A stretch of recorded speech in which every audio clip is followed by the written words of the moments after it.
Hey guys, it's me, Obi-Wan, and I'm back again with another LEGO Star Wars review for you guys, and today we're going to be looking at set 75333, Obi-Wan's Jedi Starfighter. This is one of the coolest LEGO Star Wars sets released on August 1st, 2022. One of the highlights for this set is the new Taun We minifigure. We've never seen a Kaminoan before in LEGO, so this was our first chance to see that. Really cool addition to this set. Kind of bringing up the price though. This one's going to retail for $39.99 in Canada and $29.99 in the USA. It includes 282 pieces, it's ages 7+, and it includes 3 minifigures. Again, that's R4, P17, Obi-Wan Kenobi, and Taun We. Very nice. The ship itself looks pretty good. Here is the back of the box. Obviously the box has this blue stripe for the Skywalker Saga trilogy. And then on the back of the box you can see the Starfighter in a landed position. And two of the main play features of the set, probably two of the only play features of the set. Okay, so taking a look at the minifigures, the first minifigure we do get is R4P17. This is a very cool astromech minifigure. Basically just has that maroon top with some printing all the way around the top there, and then just this very nice front piece. Legs are posable, and you can turn the head four ways around the top there. Pretty cool, and he does fit in the Starfighter. I'll show you that in a second. The next minifigure, probably my favorite minifigure of the set, is Obi-Wan Kenobi. This is one of the best interpretations, I think, of him. The only thing I don't like is that they don't give us a physical cape piece. I don't like the printed on cape, but other than that, like, as you can see the hood there, just printed on at the top. But other than that, I love the facial expression. I like the beard, the one eye up there, almost like winking, or not really. It's like the Rock's thing where he lifts one eyebrow. He's just got a regular lightsaber.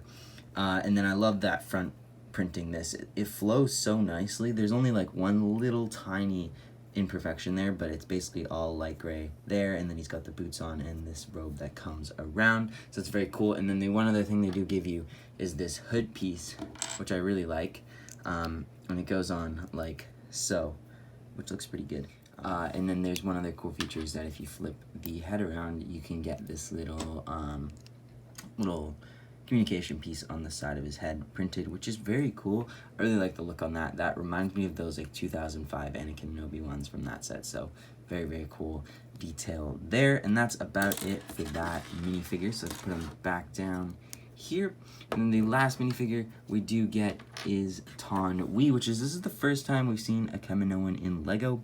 I gotta say, this is a pretty good adaptation. They kind of just use the black here to get that kind of torso look, because they go really skinny at the end, and even the legs are a little bit too big, I think, but you know, not gonna nitpick. I like the little piece at the bottom that they used. It comes off. It's basically a 3-piece minifigure, and it's printed all the way around, which is really cool. I guess not on the sides, but on the bottom it's printed nicely. It just sticks into the LEGO minifigure like that. You got that very nice torso print, and then this kind of sand blue here with the white hands. Sand blue neck, and this just goes on. It's hard plastic. And then the top of the head is just a mold, which I think, again, looks really, really good. So yeah, that's the minifigures. Let's move on to the set. So the set itself looks pretty good.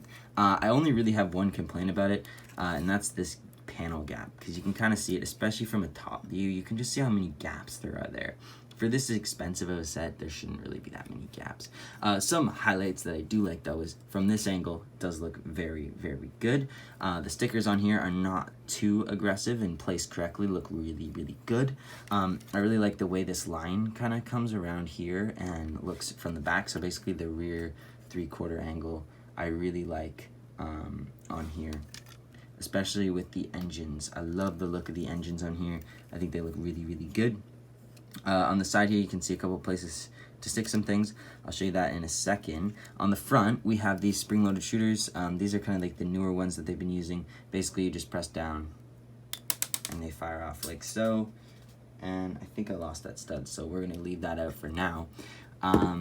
The other cool feature about the set, obviously, is there's some landing gear on the bottom, so this kind of just sits, and then there's this one, which can just be folded up like so, and you can even fold it up a bit more if you wanted to make it more aerodynamic, which looks really, really good.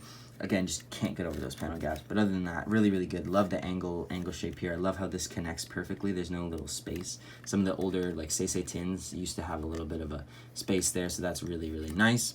The cockpit itself looks great as well. I really love the use of this little clip piece. as the headrest. I think that looks really cool compared to older models. And you can just stick Obi-Wan in there like so. There's only 2 studs, so he fits in really nicely. And you can see him in there, and you can kind of get a look at the seat and that printed piece. On the bottom, there's a spot to stick the lightsaber right here, and then you can also take the blade off and stick the blade over here if you wanted to. So that's kind of cool. So that can be hidden away, which is nice. And then one other cool little feature that the set does have is obviously when these starfighters are in flight, they need their astromech droid. So you can take the head off the astromech droid, stick it on this little spinner, and that can spin 360. There we go. It's a little tough to spin, but it can spin 360. And this compartment here actually opens up, and you can put the body of the droid in, which is very cool.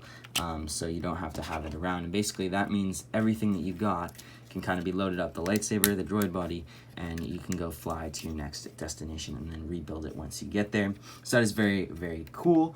Love that. I think that's about it for the features on the Starfighter. I don't think there's too much more. Oh yeah, there's one other thing, is on both sides you can see these open studs, and that's just for the antenna, because if you remember on episode 2 when he lands in Geonosis, he uses the antenna to call back, and that just goes on like this. It can be put on either side, and it can be turned to call back to Coruscant for help when he finds the droid factory thing on Geonosis. So yeah, very, very cool. Love the inclusion of the Taunwi minifigure. Set itself looks great. Let's jump into the final thoughts. So overall, I think this is a great set. The only thing I can really say about it is the panel gaps. Other than that, minifigure selection's perfect. Price point is okay for a set in 2022. Everything seems to be getting more expensive in 2022, so not the biggest deal. The stud shooter feature is great. I think the engines and the overall look of the Starfighter look great, especially from a side profile. The landing gear works. It sits perfect on a flat surface. You can stick the droid in and the droid body, which is nice. You can put Obi-Wan in. You have the place for the lightsaber, and it has that cool little radar feature, which is really nice. And then, of course, that throw-in Taunwi minifigure. So it's $10 more than the last one. It depends what you think about for that $10 extra. I think this is worth it for sure. I think we haven't seen one of these in a while. I mean, 2018, I think we had the hyperdrive ring, but a standalone Obi-Wan's Jedi Starfighter hasn't been around for a really, really long time. Anyways, guys, let me know what you think down in the comments below. If you did enjoy this video, please make sure to leave a like, comment, and subscribe, and I'll see you next time. Bye, guys.